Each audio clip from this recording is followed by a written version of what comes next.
Call to order the Arvada City Council for October 18th, 2021.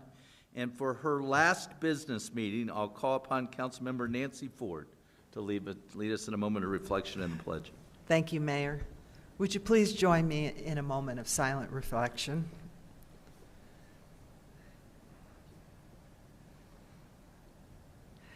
And now for the Pledge of Allegiance. I pledge allegiance to the flag of the United States of America and to the republic for which it stands, one nation, under God, indivisible, with liberty and justice for all. Kristen Rush, if you'll do the roll call. Mayor Williams. Here. Mayor Pro Tem Miller. Here. Councilmember Pfeiffer. Here. Councilmember Ford. Here. Councilmember Jones. Councilmember Marriott. Here. Councilmember Simpson. Here. Mr. Marriott. I'll move that we excuse Councilmember Jones. Mr. Jones is out of town. He had hoped to be able to join us, but I've come to find out that his wife had better plans for him on his birthday. So that passes 6-0. Thank you. Next, we have the minutes of October 4th, 2021. Are there any changes or corrections? Seeing none, the minutes will stand approved as presented. Tonight, it is my distinct honor, and if I'll call Judge Mark Randall to come down to the podium, and Judge, you can certainly remove your mask while you're at the podium. And if you've got any family members with cameras or phones that would like to get a picture, they can certainly do that and come down if they would like, or if not, whatever. So, Judge Mark Randall grew up in Arvada. This is a proclamation for him, and whereas he did indeed grow up in Arvada, Colorado, I had the great honor of knowing and frankly having as a mentor his father, Jim Randall, who worked at the First National Bank in historic Old Town Arvada. Mark Randall's first job was shredding papers and polishing the brass on the doors of the bank. He even met his wife Linda when she worked as a clerk at the bank. The judge credits his father with teaching him the importance of being involved in the community, and whereas Judge Randall received his undergraduate degree from Creighton University in 1985 and his Juris Doctorate from the University of Denver in 1988. He spent 23 years as a Colorado District Attorney, including 3 years as the Legislative Director of the Colorado District Attorney's Council. He served as a Chief Deputy District Attorney for the 1st Judicial District. While working as a DA, his son Connor was diagnosed with a heart condition that ultimately required 2 heart transplants, and Connor's here tonight. After meeting other transplant families, Mark Randall began drafting an organ donor protocol for homicide cases with Donor Alliance, the DA's Council, and the Coroners Association, so coroners did not feel the need to rule out organ donation just because it was a criminal case. This protocol still helps to ensure successful prosecution of murderers while freeing up many organs to be released for transportation, saving lives and giving some sense of meaning to victims' families. And whereas in 2011, Mr. Randall was appointed as a Jefferson County judge. In his courtroom, he is known for using plain language that everyone can understand, even at times when he would have to get stern with me. He is highly regarded for giving judicial proceedings a sense of dignity, treating participants with respect, demonstrating compassion for those who appear before him, and being a good listener.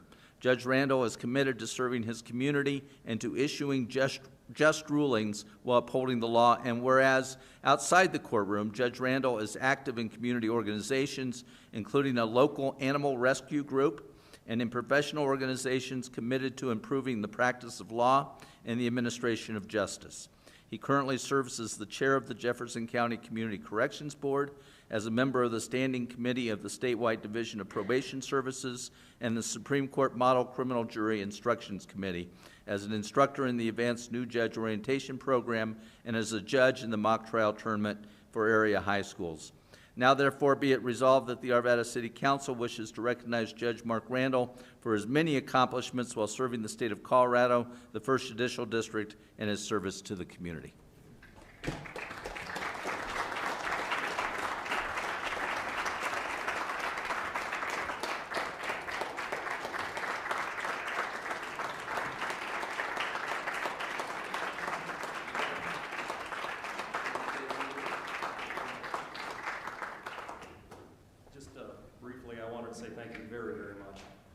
growing up in the city of Arvada, to have the city council of the city in which I was born and raised recognize me is simply amazing, and my parents would be very, very proud of this. I love this city. I grew up in this city. As you know, I've known Mayor Williams for a long time. I actually went to elementary school with Councilmember Marriott, so certainly it is a great city. The Colorado Judicial Institute, they gave me the award of Judge of the Year and for the county bench throughout Colorado, and what I did is I basically said there's no way I could win that award without two groups. My colleagues on the bench in Jefferson County, we are an amazing group of people. We work together as a team. My wonderful family, including my parents who raised me, and my wife and my children. There's Connor, Trevor, Michelle. Heather couldn't be with us here tonight, but my kids as well. But when I accepted that award, I basically said it should be divided in two and given to these two groups of individuals, without which I couldn't win the award. But thinking about it, actually, it should be given also to the community of Arvada. This is an amazing community, and we're defined and we're raised. Our community helps us become who we are. I grew up in Arvada. I grew up in Old Town Arvada. I grew up on the streets of Arvada. I love Arvada. Working here, working at the bank in Old Town, what an amazing community this is. This community has made me who I am. There's no way I could win the award without the community of Arvada. So I should be recognizing the community of Arvada, not the other way around. Thank you, Arvada, and thank all of you.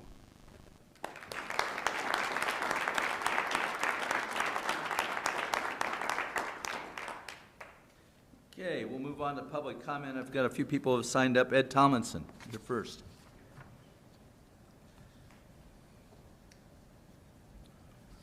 Could you call somebody else? I can't follow that.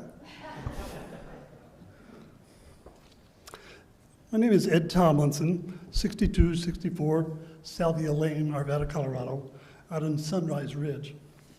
You know, I haven't been here for over 8 years, so you must be doing a pretty good job. We all are familiar with the phrase, say something, do something. I want to thank you for not defunding the police. You're scheduled to raise the police department's current budget for 2022 over 10%.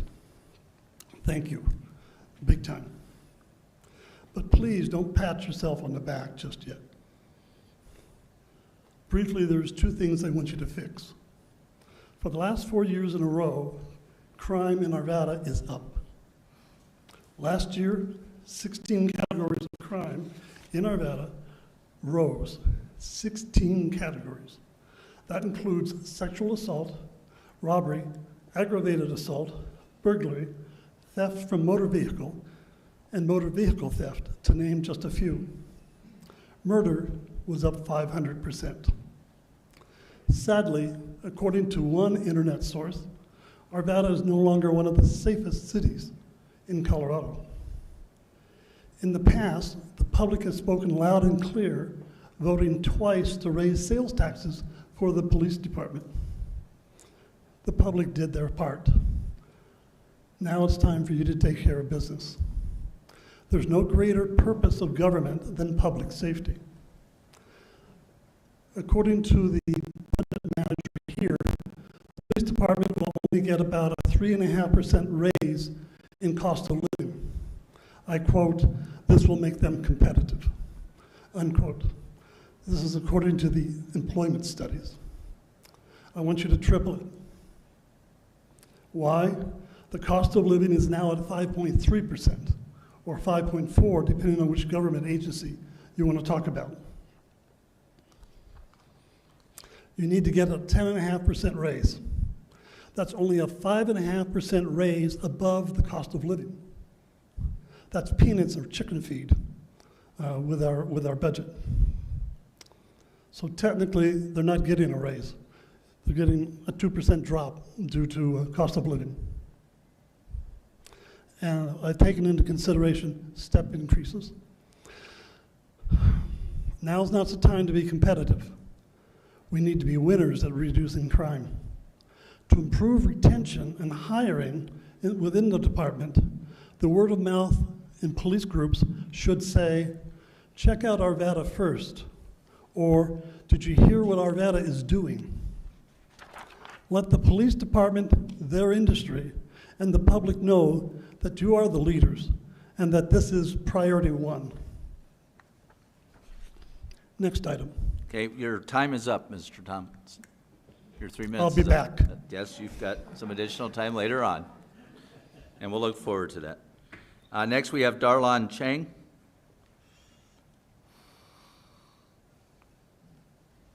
Good evening. My name is Darlon Chang, and I live at 6876 Juniper Court of the Geos neighborhood in Arbata.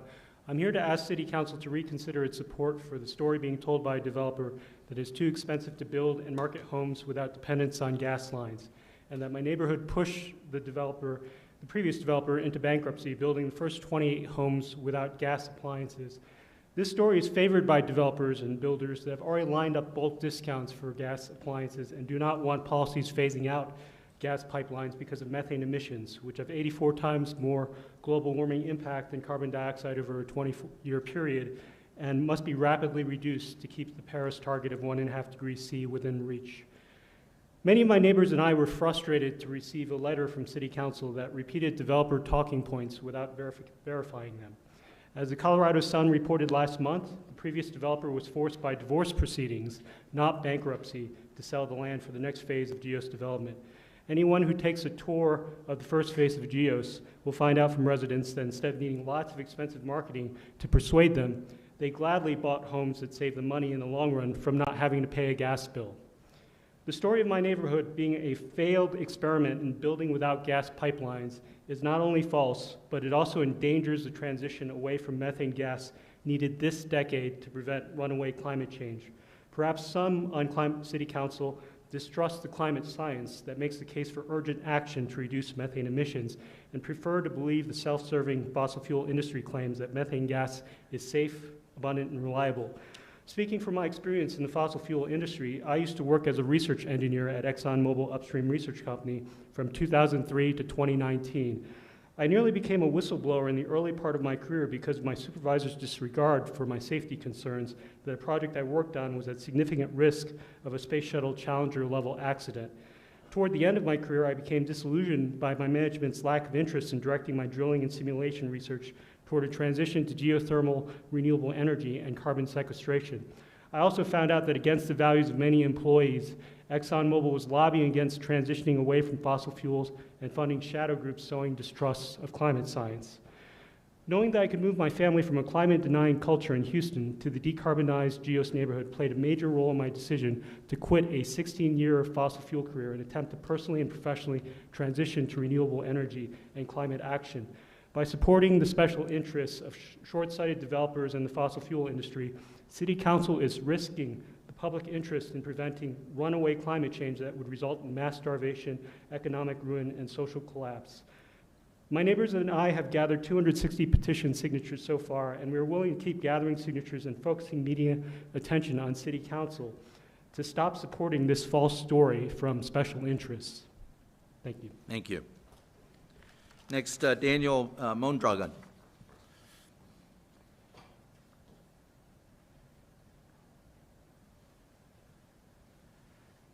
Good evening. It's good to be with you all. I had thought for a time of being here tonight, and I was further confirmed in my decision to come tonight by news that we woke with this morning with. First of all, I wanted to come here specifically to say I am grateful for your service, for each one of you, and I'm grateful for the work that you have done as our city council. So I thank you for your work, whether your time with us is short or years to come. Anyone who steps forward to take up the mantle of public service is to be commended as you take your work seriously. And so thank you so much. I was thinking about this morning, I alluded to news this morning, the death of Colin Powell. And as I thought of him, I thought of what it means, what people think, and what you must think about what you are hoping people will say about what you think yourself. What was the success of your time as a part of this body? Barack Obama said these words about Colin Powell. Along the way, General Powell helped a generation of young people set their sights higher. He never denied the role that race played in his own life and in our society more broadly, but he also refused to accept that race would limit his dreams, and through his steady and principled leadership, helped pave the way for so many who would follow. It was the way Colin Powell saw the world, not as a starry-eyed idealist, but as someone with deep and abiding faith in this country and what it stands for, that made him such a central figure. I love those words, and I love that he was such an important fabric for the well-being of so many in our community. I hope as you think about your time on council, one thing you'll be proud of is to say you were here at a time when the city started the process of creating a diversity, equity, and inclusion task force, that we may be in Arvada that is welcoming and safe for all of its citizens. I look forward to working with council, with the staff, with Mark Devon, with fellow citizens as we work together for the sake of continuing to build and keep Arvada an incredible place for all of the citizens. I am so grateful for all the provision of services that the city provides.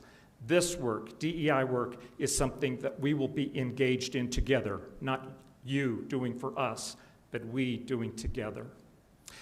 I acknowledge that we stand here on land that was once occupied and home to the Ute, the Arapaho, the Cheyenne, and many others. Blessings to you. Good night. Thank you, Daniel. Sean Adams.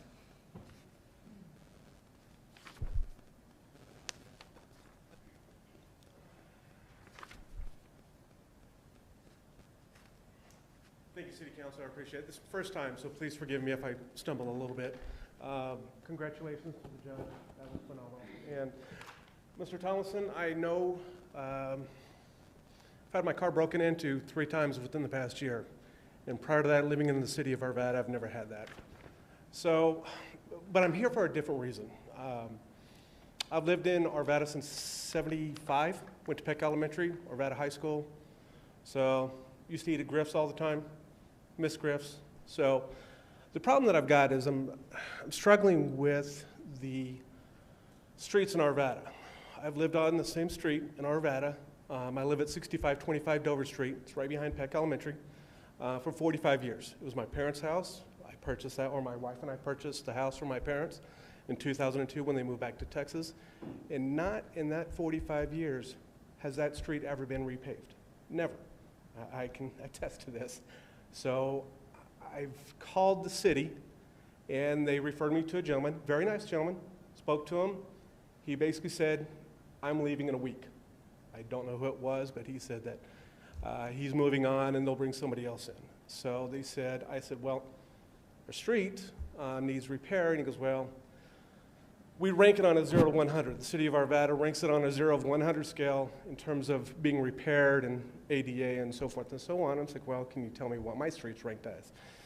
He basically said it's number 8. It's a 8 being, or 0 being the worst, 100 being the best street in the city of Arvada, and our street is ranked 8, or is number 8. And there's no plan, I guess, for within the next 2 years of having that street repaired. So I guess I just asked, maybe I need your help to get a hold of somebody, call you, Ms. Simpson, thank you, to just have somebody come out and look at it, and just 45 years is long enough. I love City of Arvada. I love what you're doing to 58th, but my area between 64th and 68th and Dover and Estes needs to be repaired. It's just, there's a lot of traffic that's going in there to replace some things that are going into Peck, and I just need help. And thank you, ma'am, I really appreciate it. I'll give you a call tomorrow. So thank you, folks. Thank you for everything you've done, and I appreciate it, Mr. Thompson. Thank you. Like I say, I can back them up. I hope the police, we can see some better things. So thank you, folks. Thank you. Apologies, Mayor. I know I'm not supposed to react, but that's my district. Okay. Yeah, we do have a policy that this is public comment time for folks to be able to address us, and we don't engage in a dialogue, but hand gesture was fine. So, Michael, is it Olivero? Olivero? Very good, Michael.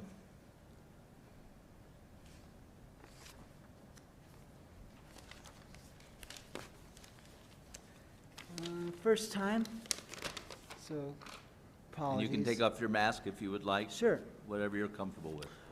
So maybe you've noticed the group behind me with the shirts. I'm a member of the GEOS community. So I live at 6932 Juniper Court in the GEOS development in Arvada. We bought our home at GEOS and finally moved in the end of September 2018.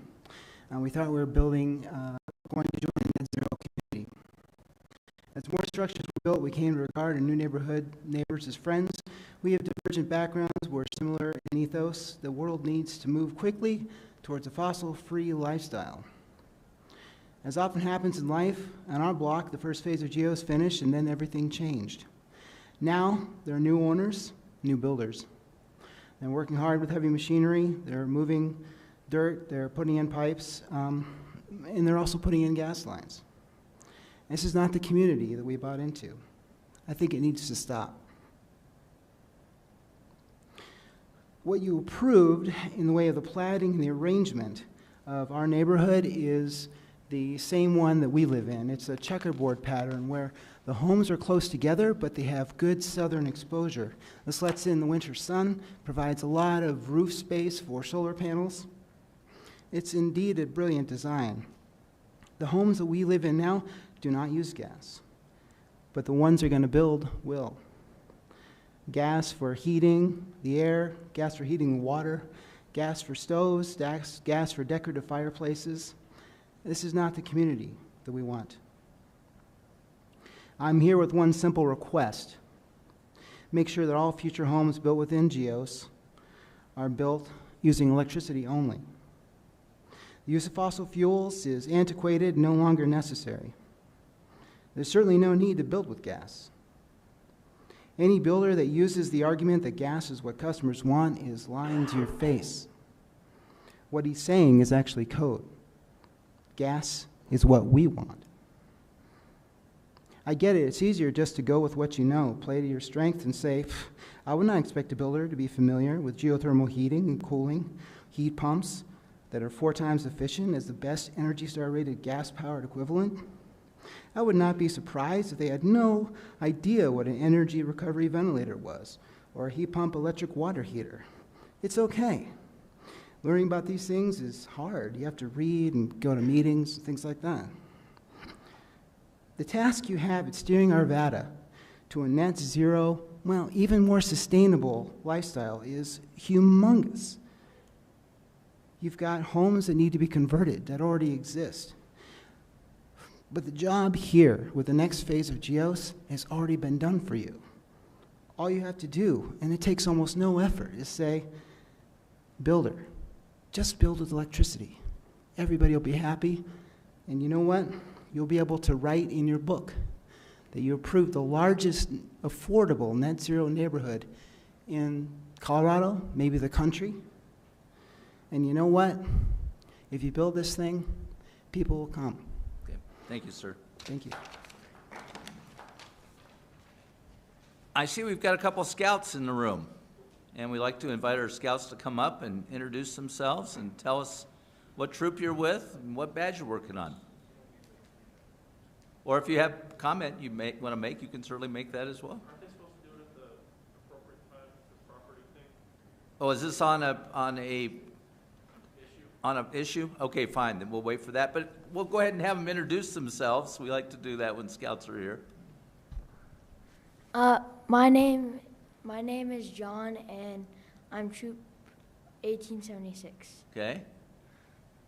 Hi, my name's Luke, and I'm in Troop 1876 as well. Very good. And so you're here to testify on one of our public hearings, I understand. Yeah. Very good. We'll hear from you when we get to those. Very good. Okay, and Judge, you are excused if you would like to, if you and your family would like to cut out. You certainly don't have to stay around for the rest of the meeting. We'll be here for a while. Okay. I don't have anybody else signed up for public comment. Do we have anybody via Zoom tonight? Do not. Okay, we'll move on to the consent agenda. We've got 3 items. The first is a resolution adopting the amended administrative fee schedule for Building Safety Division permits and services pursuant to Chapter 18, Buildings and Building Regulations of the Arvada City Code. The second is a resolution adopting the amended fee schedule for rights-of-way work permits and services pursuant to Chapter 78 of the Public Improvements of the Arvada City Code. And the third is a resolution adopting the amended fee schedule for land use pursuant to Chapter 74 Planning and Development of the Arvada City Code. Mr. Marriott. Thank you, Your Honor. I move that consent agenda items R 21-124 through R 21-126 all be approved. Motions for approval of the consent agenda. All votes are cast. That passes 6-0 with Mr. Jones being an excused absence. Thank you. Next, we have a resolution approving and adopting the 2021 Jefferson County Multi-Hazard Mitigation Plan. Mr. Devon. Yes, Mr. Mayor, Mr. Council. FEMA Region 8 has completed its review of the 2021 Jefferson County Multi-Hazard Mitigation Plan. It's being presented here tonight for the City Council's adoption of a resolution to do the same. If you approve this resolution, it will enable us to be eligible to apply for pre- and post-disaster funding opportunities in association with things like flood, building resilience, rehabilitation of high-potential dam areas. These grant funds can help us to prepare for our own mitigation plans and make us more resilient. There's a City of Arvada annex to the hazard mitigation plan that speaks specifically to risks in the City of Arvada. That's been prepared by our resilience coordinator, and on her behalf, we're asking your adoption of this resolution tonight. Very good. Any questions or action by council? Mr. Marriott. Thank you, Your Honor. I move that R 21-127, a resolution approving and adopting the 2021 Jefferson County Multi-Hazard Mitigation Plan be approved. Motions for approval? That passes 6-0, Mr. Jones being an excused absence. Next, we have a resolution authorizing a memorandum of understanding between the Colorado Attorney General and the City of Arvada for distribution of opioid settlement funds, related settlement participation forms, and a Colorado Subdivision escrow agreement with the Colorado Municipal League. Yes, Mr. Mayor, members of the council, this resolution before you tonight and the MOU reflects discussions that have established settlement conditions that were facilitated by the Attorney General's office with defendants who engage in the manufacture, marketing, promotion, distribution, and or dispensing of opioids, which created an epidemic. This resolution and the MOU will enable Arvada to join with other local governments throughout Colorado and with the state of Colorado to share in the settlement proceeds and also have a voice in the settlement process.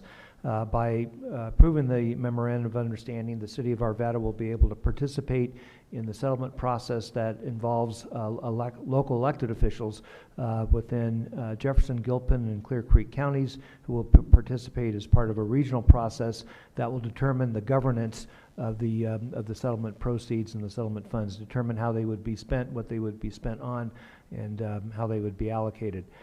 So before you tonight, we have this resolution. The City Attorney's Office has reviewed the attachments that we're asking you to sign on to as part of the MOU, and also drafted the resolution for your approval tonight. Very good. Questions or action?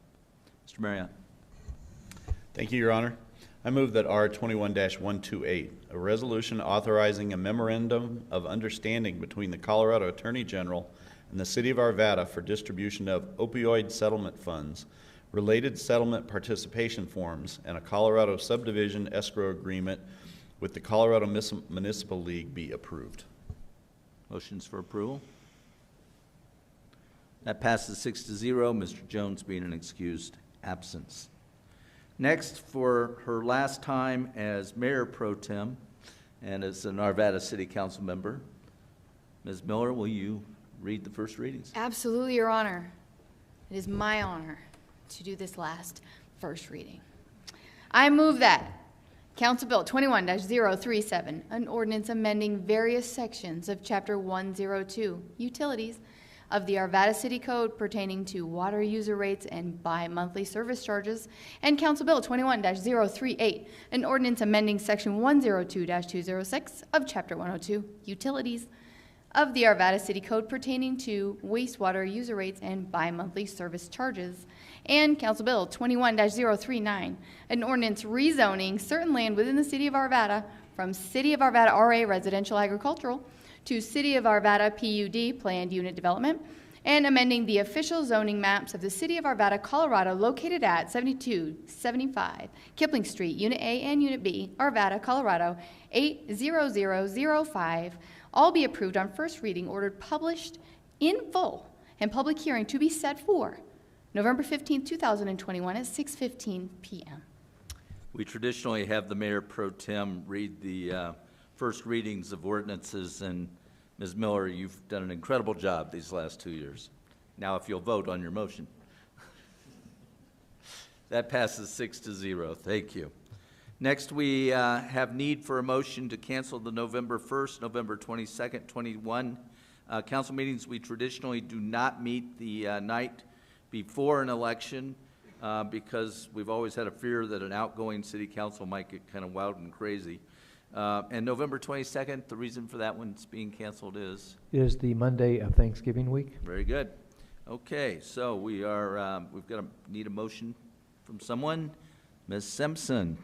Thank you, Mayor. I move to cancel the city council meetings for November 1st and November 22nd, 2021.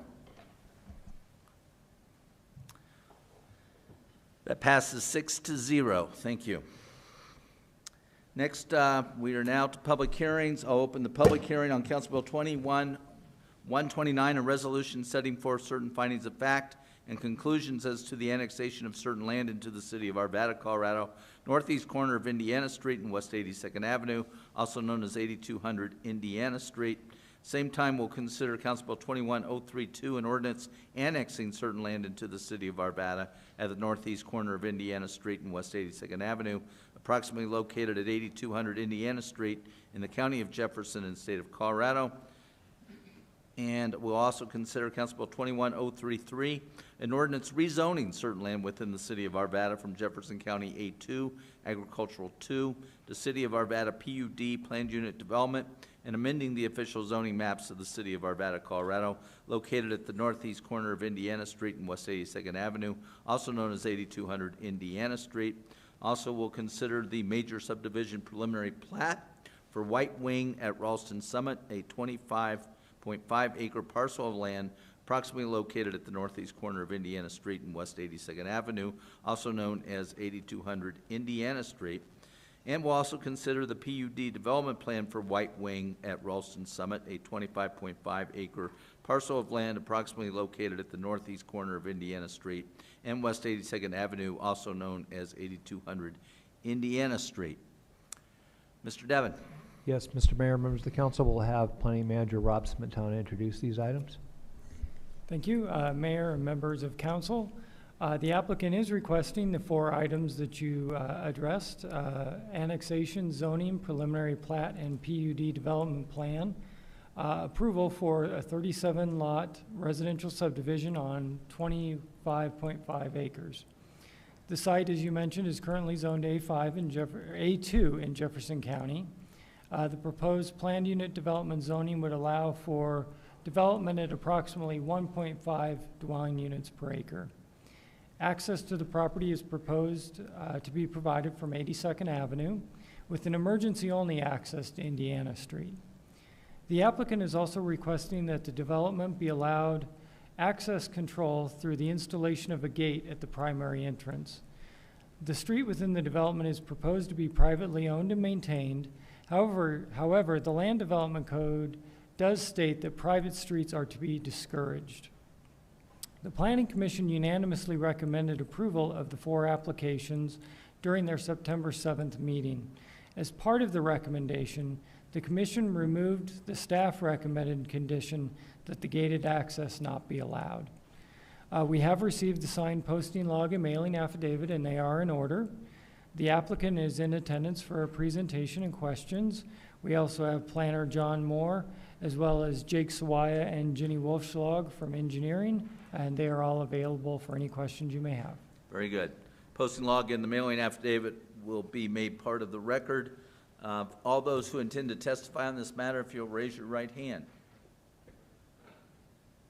You swear or affirm that the testimony you're going to give in these proceedings will be the truth, the whole truth, and nothing but the truth?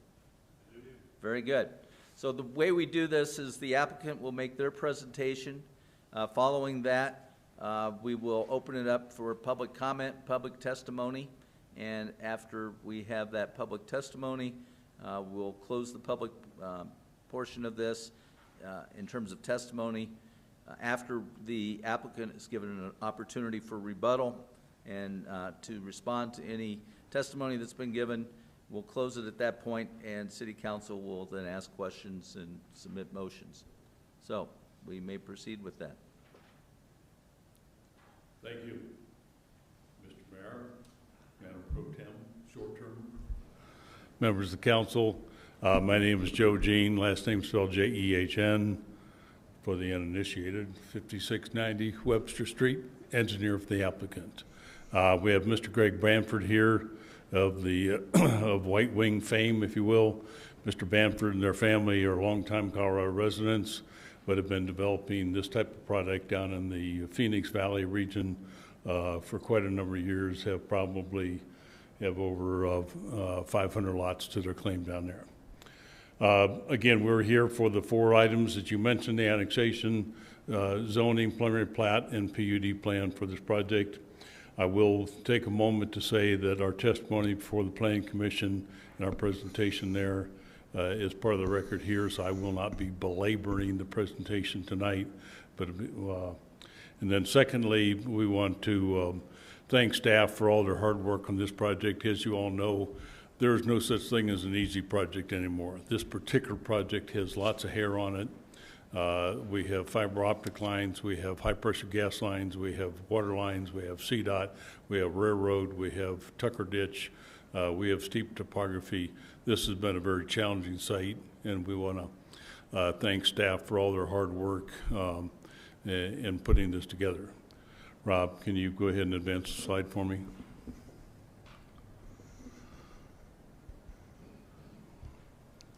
Again, this is a single-family development of on approximately 25 acres, 37 high-end single-family home lots. Obviously, with all the issues that we've talked about on site, this is a very expensive project to develop. We are complying with the comprehensive plan, approximately 1.5 units to the acre, very large lots. These are half-acre lots. These are intended to be for the higher-end community. And we're definitely trying to keep the density low to keep the traffic on 82nd low. Go ahead. Again, the site's generally located at the northeast corner of 82nd Indiana Street. If you're familiar with the topography out there, just south of the railroad and north of 82nd, east of Indiana. So we are actually hemmed in on all 4 sides by interesting facilities. Go ahead. Again, just a schematic drawing of our site. We're trying to leave many of the native trees on site as possible. We went through a tree mitigation plan with your staff.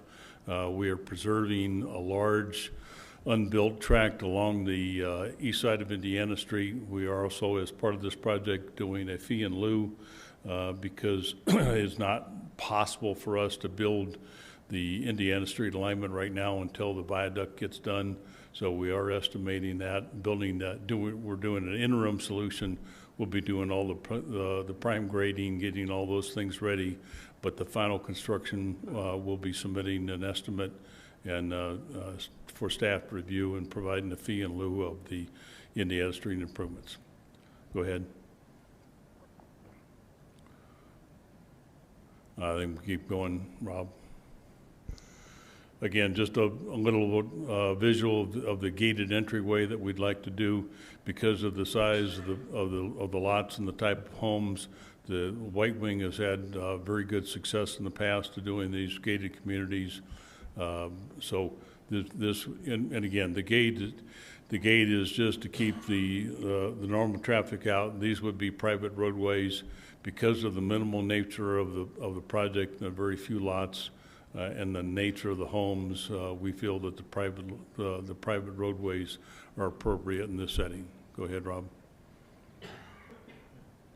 Again, just some visuals of the type of architecture that would be going on. These are samples from down in the Gilbert, Arizona area that the Bamfords have developed in the past. There is definitely a market for this type of product. Just in the time that we've been working on this, there have been quite a few reservations made for public that driven by and seen the sign and want to make a reservation for this type of product. It's a type of product. I've been doing this for 40 years. We've done quite a few of these over the western half of the United States and all this time, but I haven't done one like this in the Arvada area, and I think the last one I did was probably in the early 2000s. Okay, go ahead. Again, just more architectural renderings of the types of product that we're envisioning on this site. Every project will be a unique, individual, custom home. There's no master developer, no master builder. Every home will go through architectural review by the architectural covenants. Very strict covenants on this site, preventing any two homes from looking alike. Go ahead, Rob. Again, some renderings that we had our architect do of the actual homes on the lots there. You can see that there's a lot of topography, so we'll be having quite a few challenges trying to arrange for the homes to fit on the sites. But think of 6th Avenue Estates, and you have a pretty good idea of what this project will be like. Keep going. Again, just more renderings of the types of homes we expect to see. 5,000 to 6,000 square foot homes with sometimes attached, that in the bottom there, that's an attached casita for extended family coming to visit, those kinds of things. We do have all those covenants in place on this project. Go ahead, Rob. Again, just another site plan, typical site plan. We're trying to have everything side-loaded garages in the back. There will be some challenges topographically, but for generally speaking, the garages are going to be hidden so that we have a very nice street view. Go ahead, Rob. Keep going. These are fine. And I can't begin to read that, being north of 70 years old, but I think we're in agreement with the staff findings of the project, again, except for the issue associated with the gated community. We think it's appropriate. We have worked with the fire department. We're providing them emergency access. The fire department has indicated to us that if this is a private roadway, private gated community, they want the homes to be sprinklered. We have agreed with that. So all these homes, being the high-end homes that they are, would have automatic fire suppression systems within the homes. Adds significant amount of cost to the project, but we feel it's worth it for the type of project at hand. Go ahead, Rob. And with that, basically, we'll conclude our presentation and say that there is a community of interest here. There are adequate city services. And I did not say that I'll back up 1 second. We do have the property annexation. We have the 1/6 contiguity. We are annexing all of 82nd Avenue after negotiations with the county.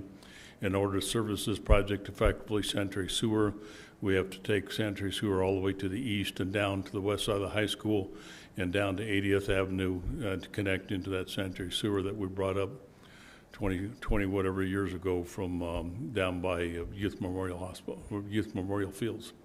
With that, there is adequate city services available. There's a community of interest. We're in compliance with the comprehensive plan, and we agree with staff. We agree to comply with all the staff requirements, except we would prefer to have the gated community available. With that, I'll stop my presentation. Mr. Bamford and I will be available for questions at the appropriate time. Thank you. Thank you. With that, I'll then open it up for public testimony. Do we have anybody signed up via Zoom tonight? One person? Okay, we'll take that after we take in-person testimony. First, we have John Webster.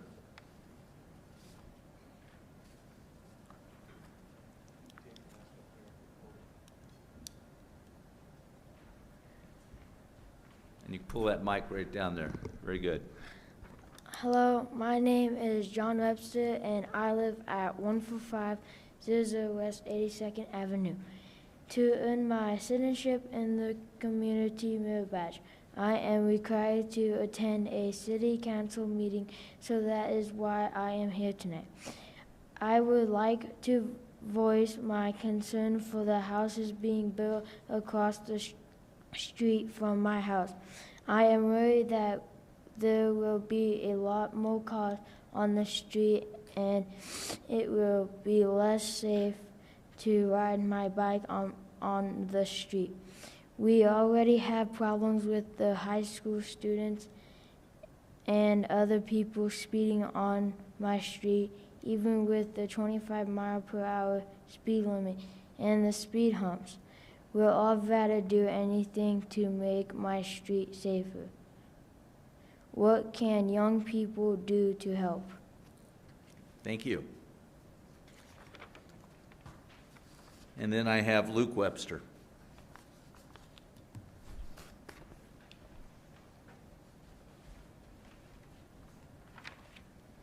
Good evening.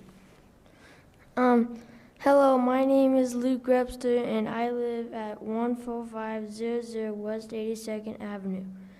To earn my citizenship in the community merit badge, I am required to attend a city council meeting, so that is why I am here tonight. I would like to voice my concern for the houses being built across the street from my house, and I am worried that there will be a lot more cars on the street, and I will be less safe to ride my bike on the street. We already have problems with the high school students and other people speeding on my street, even with the 25-mile-per-hour speed limit and the speed humps.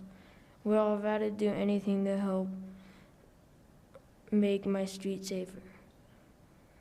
What can young people do to help? Thank you.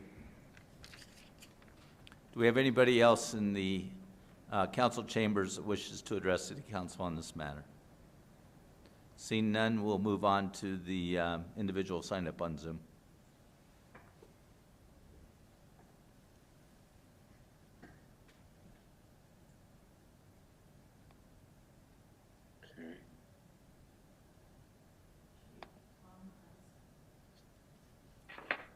Good evening, sir. If you'll state your name and your address. Yes, my name's Tom Krask. I just have a quick question. I live at 14200 West 82nd Avenue.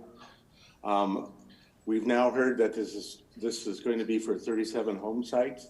However, the billboard signs that Mr. Jang talked about earlier says it's for 38 home sites. Which one of the two is it going to be? Since the home sites are starting at the lots are starting at $400,000, that could bring up a major problem later on if people think it's for 38 sites. Okay, Thank you. We'll make sure that the developer addresses that issue along with the traffic issues that have been raised. Thank you. Thank you. Yeah, the traffic is really bad here. Okay, thank you, sir.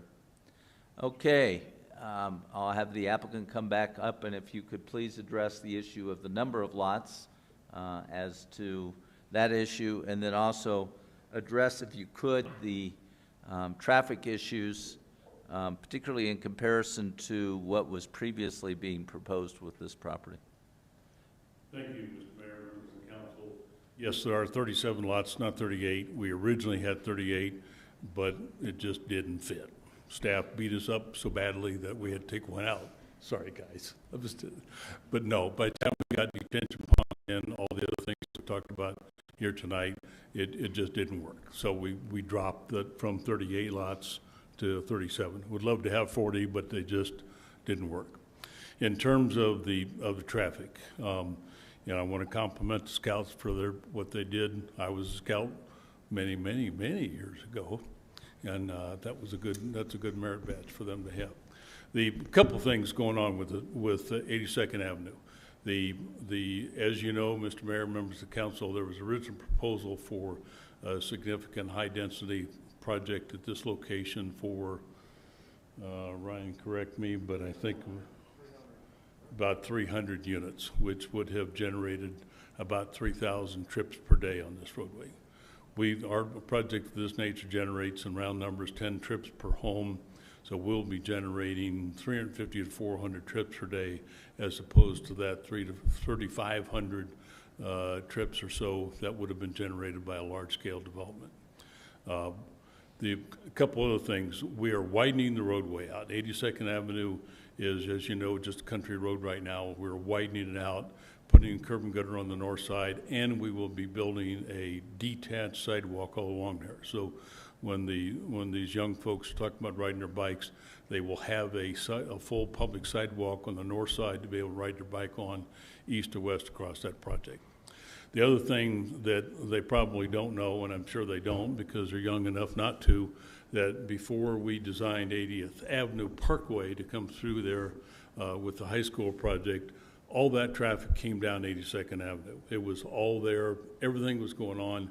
Came up Alcar Street, turned the corner, and came out onto Indiana Street. When the high school came in, the city and the high school had us design 80th Parkway, and 80th Parkway is actually designed to have a second bore. What you see out there is only one half of the street. The rest of 80th was designed to be widened in the future. And the reason for those curves in the roadway is to slow the traffic down. So what we did when we did that roadway to keep the high school kids from going fast, it could have been a straight shot, but we deliberately put curves in that roadway in order to help slow the traffic down, took all that traffic off 82nd and moved down to 80th. That's part of the benefit of having been doing this for so many years. But I think that's all, Mr. Mayor, members of the council. We're available for questions. Very good. I'll close the public comment portion and open up for city council questions or action. Mrs. Miller. Thank you, Your Honor. I just had one question, Mr. Jean. If we gate the project and the street becomes private, you're going to maintain that street in the winter? And Yes, ma'am. All these projects that the Bamfords have done in Arizona, those are all private roadways. And again, you heard tonight there's a private road, or there's a public roadway in Arvada that hasn't been paved for 45 years.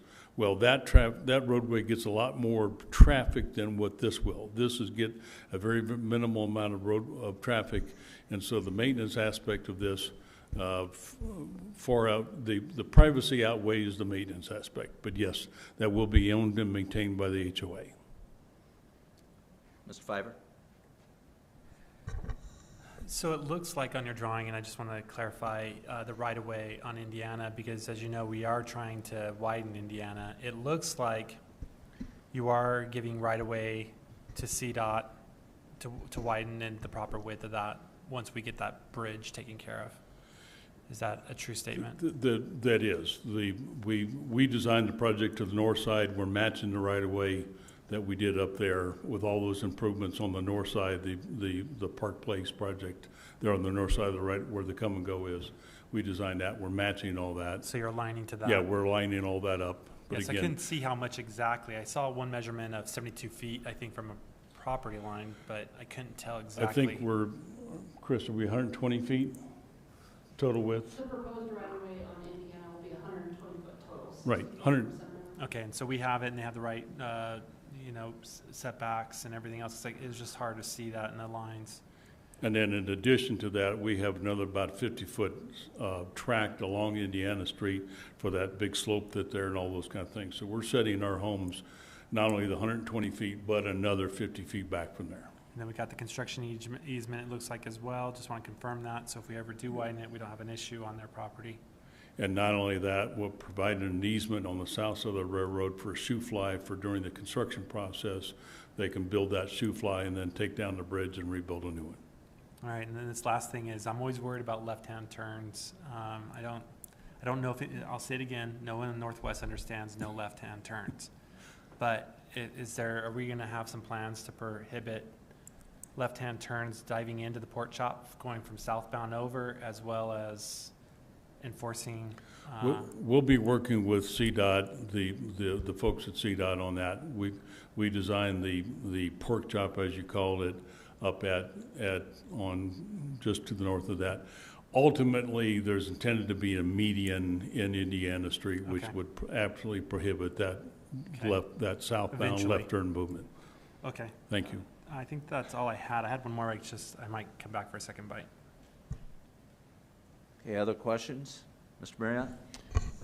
I don't have any questions, but I would make a motion if everybody else is done with Yeah, their let me questions. ask a question before you do, and I guess I'll direct it to the city team first, and this is on the gating of the community. If, I sort of worry that this is gonna, as somebody said earlier, sort of open the gates to other neighborhoods wanting to put in gates for their community. If they did that, would that then make their streets private, and therefore they'd have to maintain them? What's the...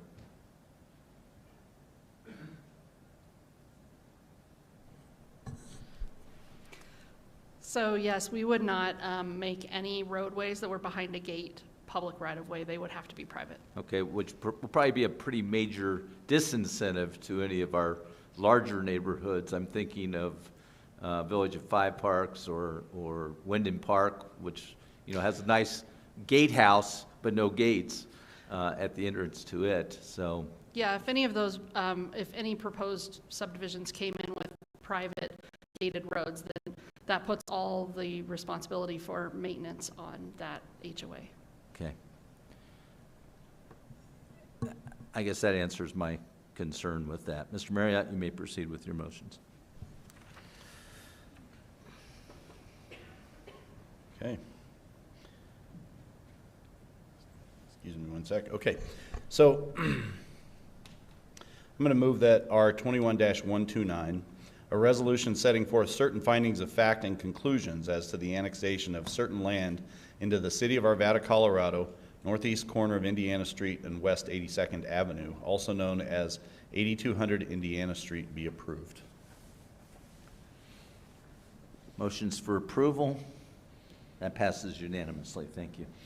Okay, and so next, I'll move that Council Bill 21-032, an ordinance annexing certain land into the city of Arvada at the northeast corner of Indiana Street and West 82nd Avenue, approximately located at 8200 Indiana Street in the county of Jefferson and the state of Colorado, be approved on final reading, numbered 4779, and ordered published by title only. That passes unanimously, and as with the last motion, Mr. Jones is an excused absence. Next, I'll move that Council Bill 21-033, an ordinance rezoning certain land within the city of Arvada from Jefferson County A2, Agricultural 2, to the city of Arvada PUD, Planned Unit Development, and amending the official zoning maps of the city of Arvada, Colorado, located at the northeast corner of Indiana Street and West 82nd Avenue, also known as 8200 Indiana Street, be approved on final reading, numbered 4780, and ordered published by title only.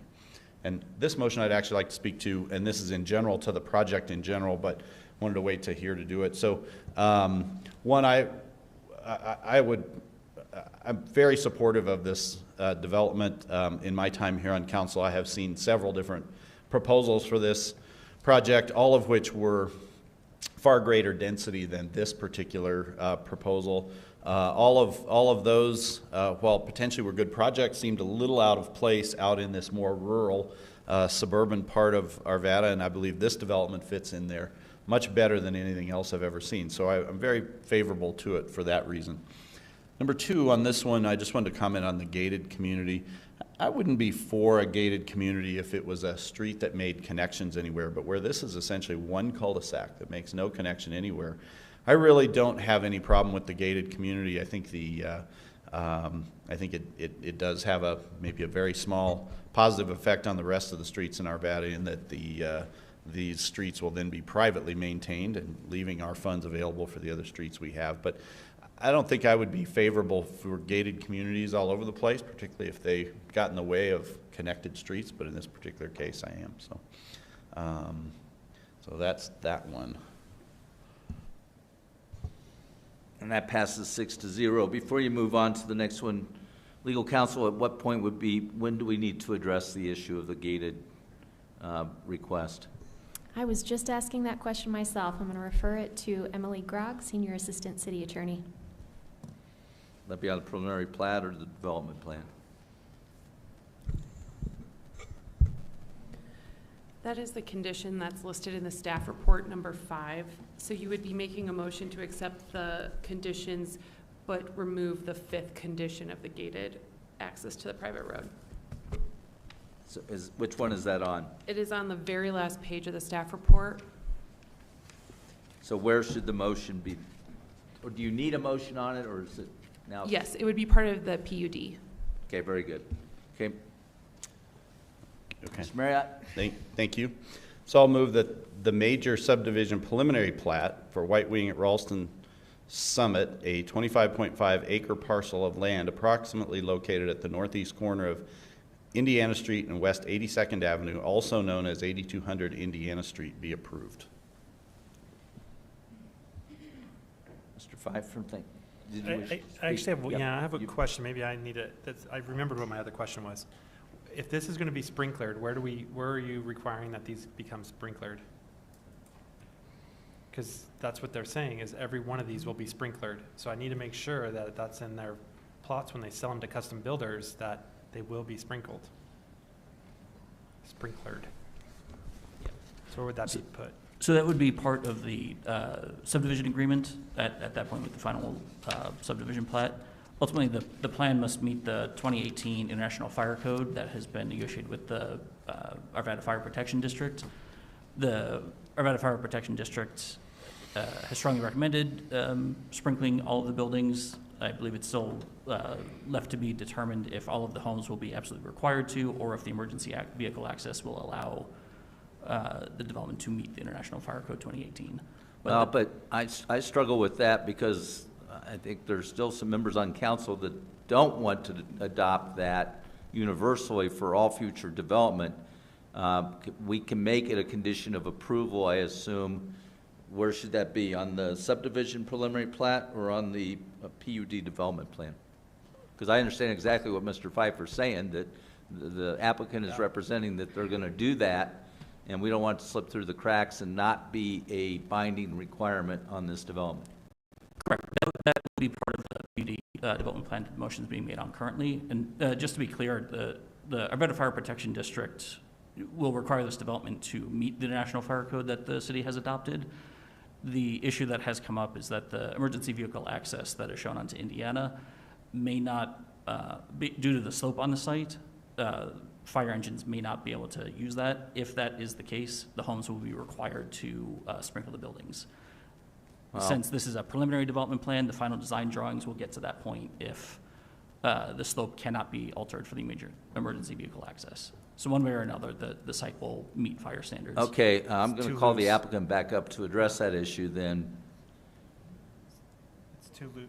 Because the representation tonight is that it will be sprinkled. Not that it may be sprinkled if you can't get slopes to where you want it.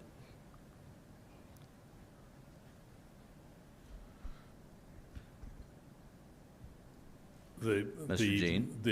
Thank you. The intention has been with the fire department all along that the homes would need to be sprinkled. Okay. There has been some discussion. To start with, we have designed emergency access that it does meet the grade. We're okay with that. We've got approval from CDOT in the past for these things. We can get the emergency vehicle in there. We have planned for a 24-foot wide driveway off of Indiana, gated, just like we did for the north for the, can't remember the name of it, Whisper Village project. We have that in there. There certainly, as I did say, the cost, significant cost associated with these, with the fire sprinklers in these homes. We anticipate that the fire department will, I may have been slightly incorrect, and that we anticipate that we will be sprinkling these homes per the fire department requirements. The other issue that we have that was not discussed here tonight was typically the fire department, even in the large custom homes that we've been doing throughout the community, if they cannot get their apparatus to the point where they have 150 feet of hose length, they're still requiring that. We anticipate that the homes will all be sprinkled. There may be some homes along the 82nd Avenue side that would not have to be sprinkled because the department would have access to both north and south side. So if I misspoke, I apologize. And that makes things as clear as mud, right? I'll let. Well, I mean, I think that the whole reason it's gated and trying to get it, it's like, which one do you want? I mean, if you want it gated, part of it is, well, you should sprinkle them because it's not easy for our fire district to get in there. I'm sorry, Mr. Pfeiffer, didn't mean to interrupt you, but yeah. we do recognize that, and when we originally had this conversation with the fire department, they were insistent. We did go back and add in the emergency access. The fire department did tell us that if we didn't get the emergency access, every lot would have to be sprinkled. We went back in and added the emergency access so that we didn't have an absolute positive 100% requirement. We anticipate that they will all be necessary, but we will meet the fire code. I apologize if I misconstrued what I was saying. At any rate, we do anticipate that the homes will be fire sprinkled because of the size of the homes and because of the size of the hillside and all those kind of things. We definitely anticipated. How do we close this? Because I'm going to look to the team here. How do we close this? Because the issue I'm having is he's referring to a code that does not allow, we don't enforce sprinklers in our last adoption of a fire code. We don't do that, but yet you're saying you're going to refer to it. He's saying he's kind of going to do it, and somehow somebody's going to have a discussion in some meeting to come up with a solution that we as city council may or may not know of. So the 2018 International Fire Code requires a secondary emergency vehicle access for developments with more than 30 homes. So this development by a base standard would necessitate a secondary emergency vehicle access. If a secondary emergency vehicle access cannot be provided, the International Fire Code then allows the fire authority of the jurisdiction to then mandate sprinkling of residential structures. So that's where it is. Basically, if the secondary emergency vehicle access can be produced, the homes may not be absolutely required to sprinkle the homes. If it cannot, they will have to sprinkle the homes. So they could provide the access, but how do we know the apparatuses can get up there? Because it is steep right there. That's part of the final development plan review that the Arvada Fire Protection District will be reviewing. And they've reviewed the current plans, they're reviewing the futures, and that's part of what this is. An auto-turn analysis will be provided for the site. Distance measurements will be provided to ensure that an apparatus can access the site, access it quickly, and reach all corners of a home, which Mr. Jean mentioned, as they are larger homes sited on steep sites. The fire department will be ensuring that their hoses can reach all four sides of the building. I don't know, his testimony saying he's putting in sprinklers, so I'm having a hard time. Sprinklers, gated, we're making the decision right now on this one particular one. And the whole reason for it to be the sprinklered was because it was going to be gated. At least that's the testimony I heard and understood. And so if we don't, we're like, well, we're going to talk about it later. I have a hard time with that when council right now is listening to testimony, making a decision, and it's hard for me to be in this bind right now. Because I don't know what is or isn't going to happen now. I'm leaving it to you when I had testimony, right, wrong, or different. He said he was going to do it. Now it's changing because now I'm questioning it. And so I don't know, is there some way, I'm looking legal, is there some way that we can close this gap? So Councilmember Pfeiffer, can we have a few minutes to talk as the city team to get us all on the same page? I just want to have the opportunity to combine our areas of expertise before we respond directly to you. That right? Works, okay. So we'll take a brief recess.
Okay. Ms. Morris, do you have some input for us? I do. So I want to go back to the issue of the gate and the fire sprinkler system first. So the gating issue itself isn't the issue that's going to determine necessarily whether or not each individual residence is subject to that sprinkler requirement. It'll be dependent on where each of the homes is placed on the lots. So it will be, if we leave it up, if council votes yes without any conditions on the PUD today, then it will be subject, whether or not each of these homes is sprinkled will be subject to fire code requirements. However, if council would like to make certain that that is a requirement for every single house in the development, you could make that a condition of the PUD. So you could have a decision certain tonight if you would like to do that, or you could leave it up to the building code to later make that determination, and that would be done during the building permit process once the home has been located on the particular lot. Well, I would like to, did you make the motion? Did you already make the motion? Yes, and we're not up to that Okay, one yet. never mind. You want to wait until we get to the? Yeah, let's get to the motion Okay. and then I'll. Fair enough. Okay. If you're going to ask a question, you might want to do it before, because the motion might be different. Well, I was just going to make it a motion, a conditional approval to the motion of PUD because it was the testimony was that. And in light of the unforeseen challenges of the grade from CDOT and all that, it's just an odd entry into it, and it's so close to the railroad tracks. And I just think that that I would prefer to make it as a condition to the approval of the PUD. So I guess that's a question for the applicant. Will you accept for the PUD, when we get to that, a condition of approval that all homes will be sprinkled? Again, I apologize that I misspoke earlier. We're absolutely willing that if the fire department requires the sprinkler systems, we certainly would prefer not to, because again, the experience is that fire sprinklers can cause more damage in a home than they in a residence if they go off and somebody's not there or something like that. So I realize that I misspoke earlier, and I apologize for that. We had discussed that. We were willing to, if required by the fire department. It would be much preferable to do what staff suggested, that it leave it up to the individual building permit process. Let the fire department comment on that at the individual time. The 82nd Avenue does provide the access to the backside of those homes along that tier. So again, my apologize for misspeaking earlier, part of my testimony, but the preference would be that we would stick to what the staff required, which would be that if required, we would sprinkle the homes per the fire department request. Okay, Mr. Marriott. Okay. Thank you, Your Honor. I move that the PUD development plan for White Wing at Ralston. Wait, have we approved we still have the major subdivision preliminary plat first. Oh, did we? Okay, I'm sorry.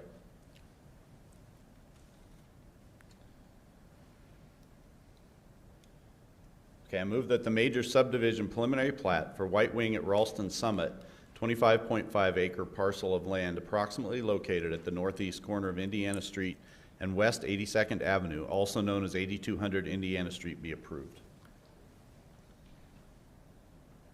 That passes 6-0 with Mr. Jones being an excused absence. Now the last one. Okay. So I move that the PUD development plan for White Wing at Ralston Summit, a 25.5 acre parcel of land approximately located at the northeast corner of Indiana Street and West 82nd Avenue, also known as 8200 Indiana Street, be approved subject to the conditions stated in the staff report, items 1 through 4 only, on page 14 of the staff report. This motion is based on findings of fact adopted by the Planning Commission. And I guess I'd like to speak to this motion. So the items contained in the staff report do not include not permitting the gated access. So I believe that will allow gated access. And I also am not putting the condition of approval on here that the houses be required to be sprinkled. I would, for me personally, I would leave that up to the experts, which would be the fire department and I would leave that as their decision to make. Ms. Miller, do you wish to speak to that? I'll also speak to the motion. I agree with Councilmember Marriott. I am not a fan of homes with sprinkler systems, which I have expressed many, many times, my opposition to that property maintenance code or the fire code. I'm just not a fan, so happy to support the motion as is. Mr. Pfeiffer?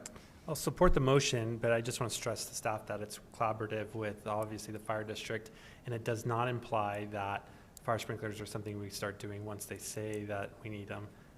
So I just want to make sure we're really crystal clear. The only reason I hesitate a little bit at the beginning is because if the fire district cannot get up that backup entrance for some reason or another, and being by a railroad that causes fires on occasion on the railroad tracks, you know, I worry about the fact that they can't get up there. So for me, it's more of the safety issue and concern. Hopefully they make the grade correct. I would strongly encourage that the grade is correct so they can't get the apparatuses up there. So I won't ask for any friendly amendments to the motion, but stress the importance of it. Let me speak. I'll be supporting the motion.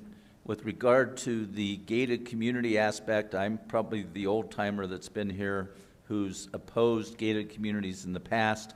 I totally agree with Mr. Marriott's rationale for why this is really a closed cul-de-sac and why that gating is not negative to our community, and the fact that the HOA is going to have to take full responsibility for that road is a reasonable trade-off for that. With regard to the sprinkled, I've always been opposed to requiring sprinkled homes. Have not liked that provision when the fire departments tried to get us to adopt it in the past.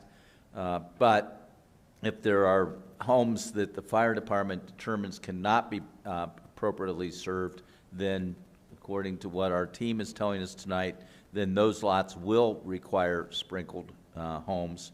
So that gives me peace of mind on that. As to our scouts who spoke tonight, I'm pleased to hear from the applicant that there's going to be a detached sidewalk that will be safer to ride on than on 82nd Avenue.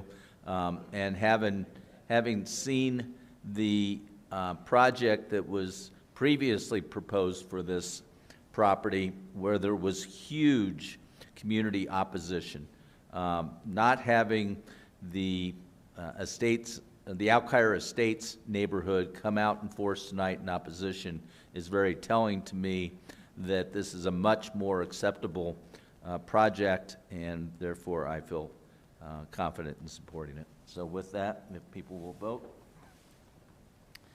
All votes are cast. And I wiped you out, so vote again. That passes 6-0, Mr. Jones being an excused absence. Congratulations, good luck on your project moving forward. I think it's going to be a nice addition to our community. Next, I'll move on to Council Bill 21034, an ordinance certifying the City of Arvada mill levy for 2021 for the Board of County Commissioners for Jefferson and Adams counties.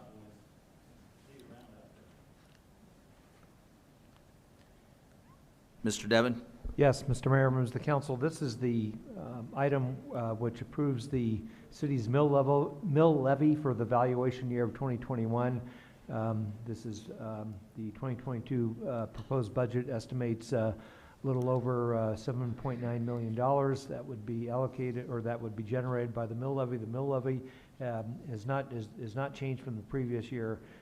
It's a component of the budget approval. We're recommending approval.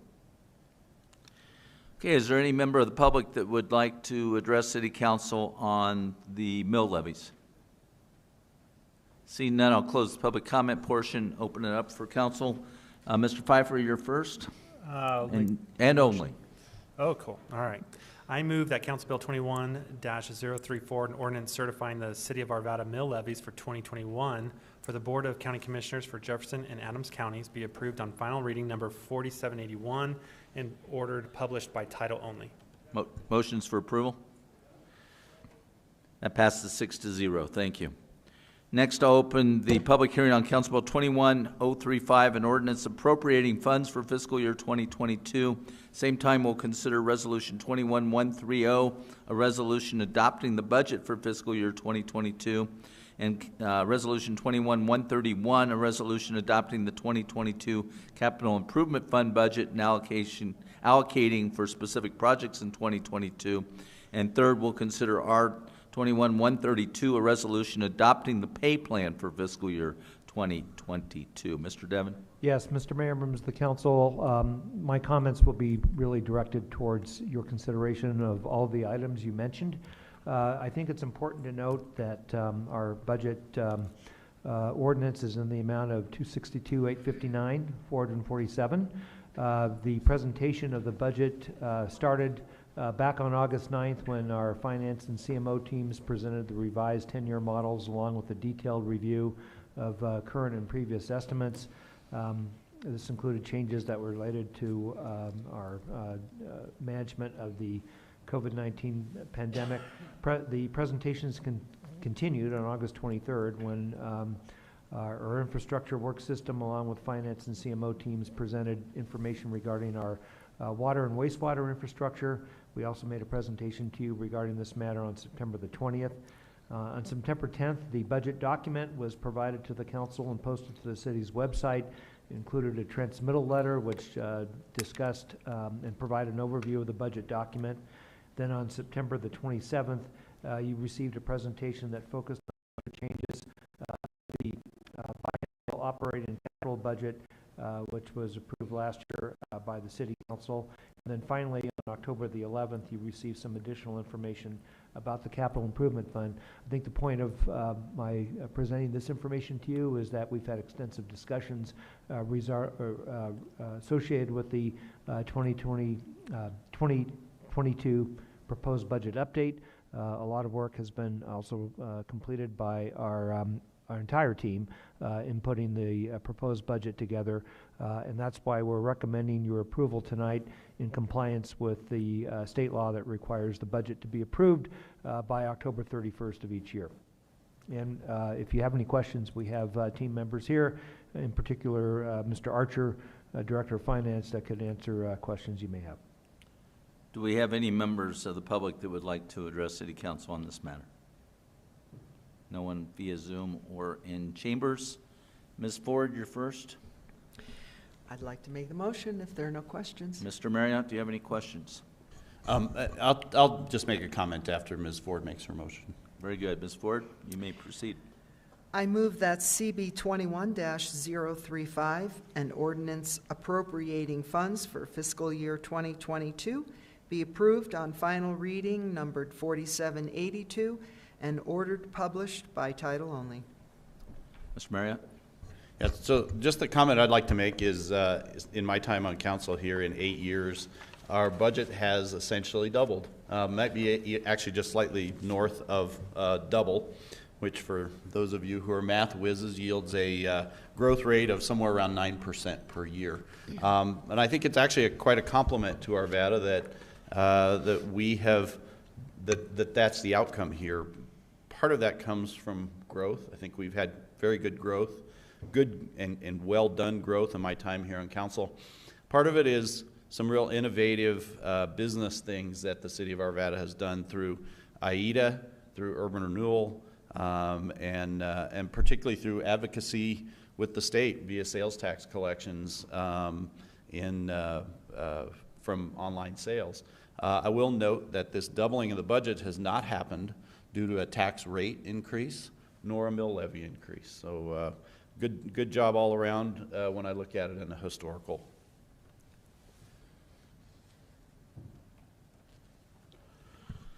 All votes are cast. That passes 6-0. Mr. Jones being an excused absence. Ms. Ford?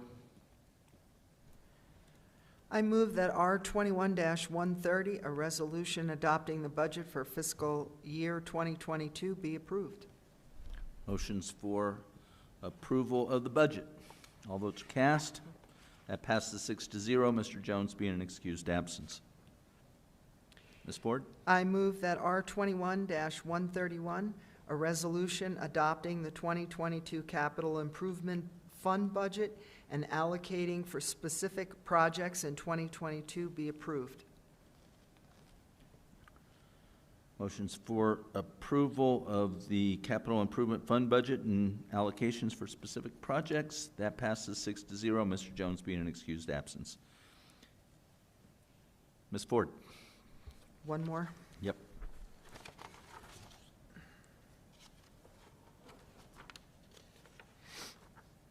The pay plan you Right. wanted to do, okay.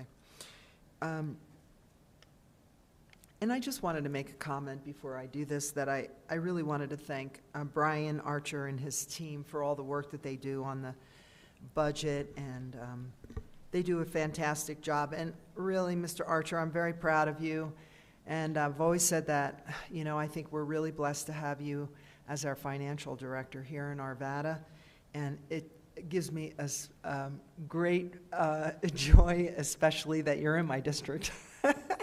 So thank you so much, Brian. Thank you, Ms. Ford. That's very nice. It's not me that does this, it's the team that does this, but I appreciate your I comments. realize it, but it's under your leadership too. So. Thank you. I move that R21-132, a resolution adopting the pay plan for fiscal year 2022, be approved. Mr. Pfeiffer?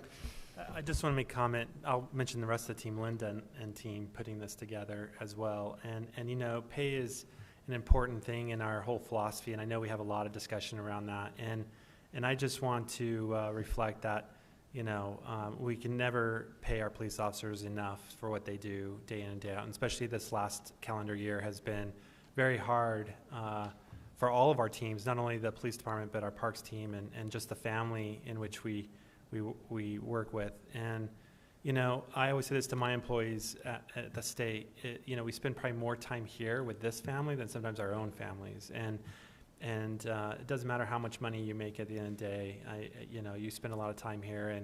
And I'm glad that the team has pulled together to make this a competitive environment to work in against, you know, with other government agencies, as well as really recognizing the importance of people's positions and roles.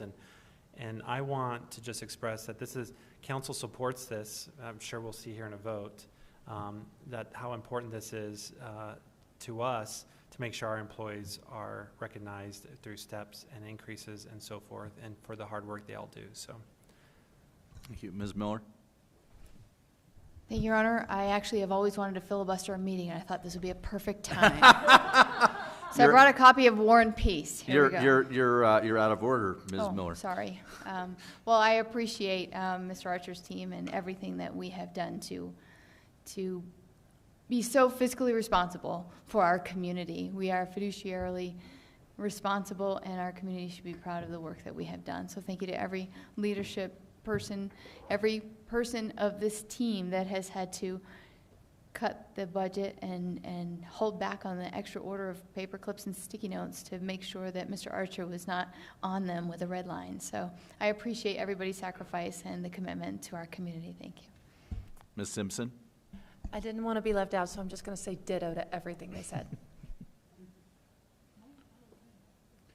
Yeah, you know, having sat up at this dais for 22 years now, it's interesting that, and I think it's a compliment to the city teams and the city councils that have been here before, and certainly the city council that sits up here now, that when it comes time for the approval of the budget, we seldom have much public testimony, opposition, complaints, because I think there is a recognition by our community that we do a excellent job from the team members, from the city councils, to really shepherd and be good custodians of our citizens' dollars, and that we do utilize them appropriately and effectively in a very, I think, fiscally conservative and responsible fashion. So I will certainly be supporting the motion. Mr. Pfeiffer?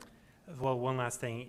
In memory of the late Councilmember Allard, I wish I had a line item budget, and I'm sure I should hit no on this button for him. But at the end of the day, yes, agree. So little thought to Mr. Allard. He's frequently in my thoughts. That passes 6-0 with Mr. Jones being an excused absence. Next, we will open the public hearing on Council Bill 21036, an ordinance authorizing the city of Arvada to enter into an intergovernmental agreement with Apex Park and Recreation District and Jefferson County School District R1 for Myers Pool Replacement Project. Mr. Devon. Yes, Mr. Mayor, members of the council, it is in a lot of ways with great relief that we bring this item to you tonight. We have worked very hard with our partners, Jefferson County Public Schools and Apex Park and Recreation District, in order to bring forward this intergovernmental agreement. It was comprised, it was developed with the collaboration of individuals from each agency, including all of you, as well as the Board of Education and the Apex Parks and Recreation District Board of Directors that had the desire and the drive to replace a very important public facility in Arvada, which is the Myers Pool.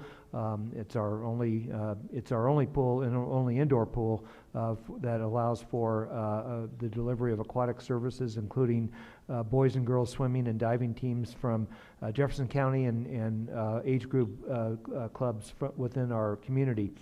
We went through a feasibility study. We did a lot of work to determine what the cost would be for the capital project, as well as for the cost for the operation. And this intergovernmental agreement defines the roles and responsibilities of each.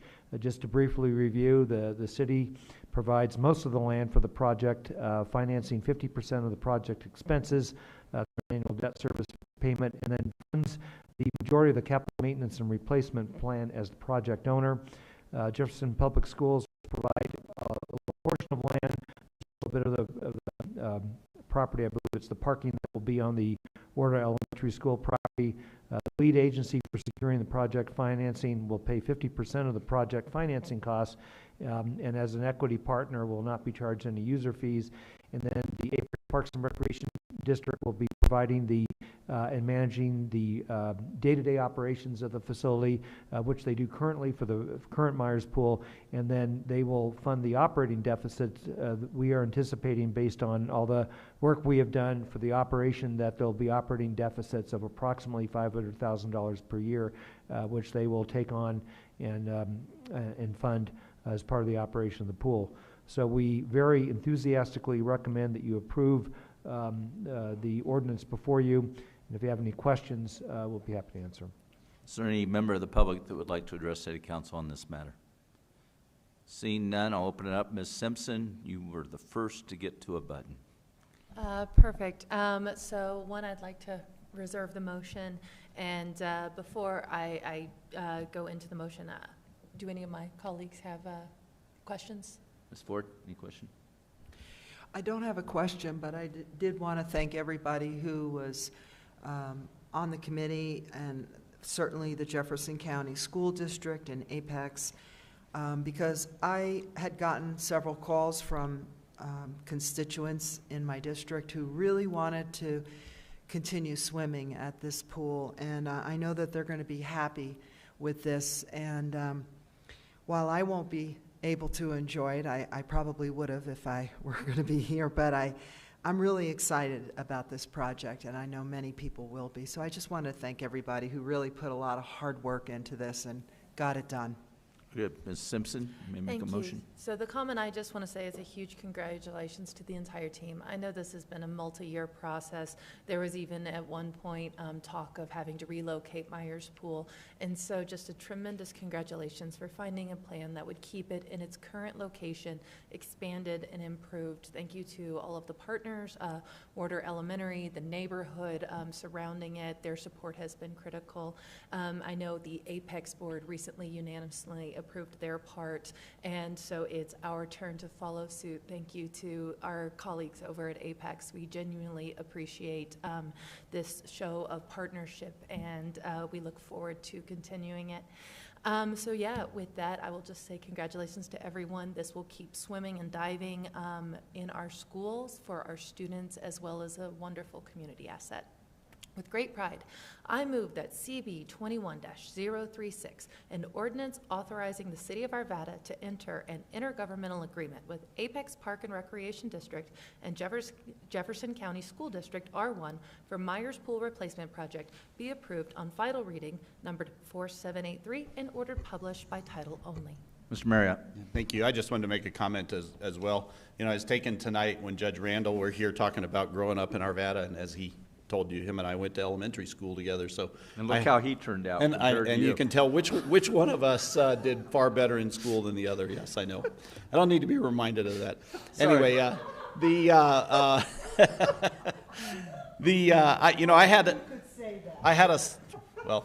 it is true. Anyway, I had a similar experience growing up in Arvada to Judge Randall did. And part of that was the community that we grew up in. And this is actually the stump speech I've been giving as I have been working on my reelection is that, you know, my life I have so benefited from the place that I grew up and how important it is that this place stay like this for the children who are here now and the ones who aren't even born yet, that this is a special place and it gives you a chance to really be something in life like Judge Randall. So I think this is a tremendous action here. It replaces a very necessary facility, and interestingly enough, that I swam at when it was brand new. I think this is a very innovative method for doing this these days with these type of facilities costing so much, very innovative to partner up to do this. I think there should be an award for us doing this along with our partners for threading the needle. I particularly want to thank Jeffco Schools and Apex Parks and Rec for being our partners in this and really yielding a great thing for all of our constituencies, for our residents as well as the people they serve. And then also I want to thank the city team because you guys did a very difficult thing here to facilitate and make this happen. That's not an easy thing to do. It's also very different than what you do all the time. And so kudos for getting it done. And of course, I'll be voting yes.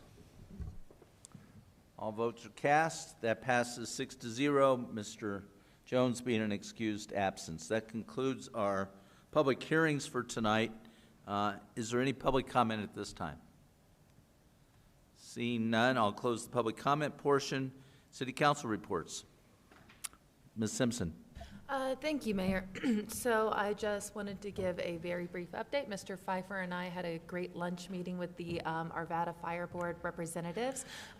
They are doing well. We have a new mental health co-responder position that has been created and the job has been posted. So if that sounds like, to the public, if that sounds like it meets your skill sets, please go and check that out. They should be taking applications now. It'll be an exciting service that so the number 2 level of call they get, or the second most level of call they get is for a mental health crisis for the EMS. And when you show up, ambulance, siren blazing, that might run the risk of re-traumatizing somebody who's already in a delicate position. This new position would be a trained health responder showing up, nondescript vehicle, able to provide services in the way that that person needs so that they can get back on their feet. And I'm just really proud that we are doing that. And a huge congratulations to the Fire Board and Jefferson County Mental Health for putting that arrangement together. I think it's going to be really awesome. So that's Fire Board. I also wanted to note again that this is Councilmember Ford's final meeting. Next week is her anniversary, so she's gonna miss it with us, that final workshop. So I've only been on the council for 2 years. I know the rest of you have had the honor of serving with Nancy a little bit longer than I have. However, Nancy, I just wanted to thank you for your mentorship, for your friendship, and for everything you have done for me to help me get up to speed for council, and for everything that you've done for District 1 and for this city. Thank you, Nancy.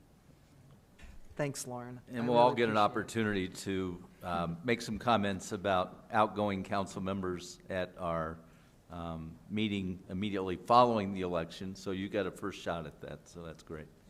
Ms. Ford? Well, because it is my last meeting, I'd like to take advantage. And I represent the Arvada Center, and I'm on their board. And something that's very close to my heart is the Arvada Center Dance Theater. They are going to be having all these wonderful dancers, young dancers, who really work hard. And they're going to be performing on October 29th, Friday, at 7 p.m., and Saturday, October 30th, at 2 p.m. And I would just ask, if you love dance, to support them. It's really helpful for dancers to have that opportunity to perform. It gives them great experience. And so we're very blessed again to have a wonderful art center here in Arvada. And I know these, this whole program is just it's a very large program, and the people that dance there just really enjoy it. And that's it. Right. Mr. Pfeiffer.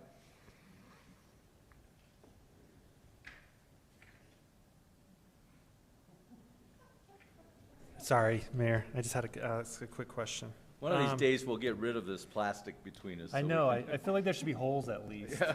Which defeats the purpose for why. Mr. Pfeiffer. All the more reason to get the doggone thing out of here. Mr. Pfeiffer asked me if I just got married because I changed my marital status on Facebook, and it told the world that I had just gotten married. Actually, I'm celebrating my 40th, so I'm...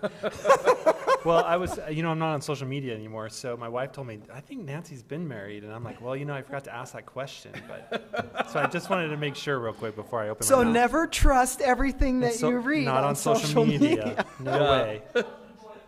So, Lauren, another thing that the fire district brought up was the status of their stations, and I thought that was kind of important to share as well. I think it's Station 3 should be up in the next few months. End of November, and thank you for it is in end of November. I thought it was December, but okay, so end of November, which will be a very historic-looking firehouse, so that'll be really cool when that's done. And then they are actually going to turn Fire Station 7 with an ambulance bay, so it doesn't currently have an ambulance, it will. And then Fire Station 9, which is the new one in Candelas, will be done, I think next summer. January, I thought they said. No, I think it's further out. Oh, probably. Yeah, I think it's further out on that one. So, and that one won't have an ambulance, but it will have a brush fire type truck and a regular truck. So with all the high winds and the open space, speaking of fires earlier, from the train tracks and stuff, they'll be able to respond in those fields. So that was good progress for them, and they seem to be really healthy and doing well over there. So pretty proud of that group right now. So that's the only thing I have to add. Very good. Mr. Devon. Next week, we will hear from Chief Communications Manager Ben Irwin on a communications engagement update, and Director of Finance Brian Archer will review the American Rescue Plan Act and potential allocations of funds from that. Great. Ben, we expect a full report on when we're going to have our holograms in full place. Okay? Ms. Working Morris, on it. Ms. Morris, do you have anything? Nothing from me, Your Honor. Very good. We stand adjourned. Thank you.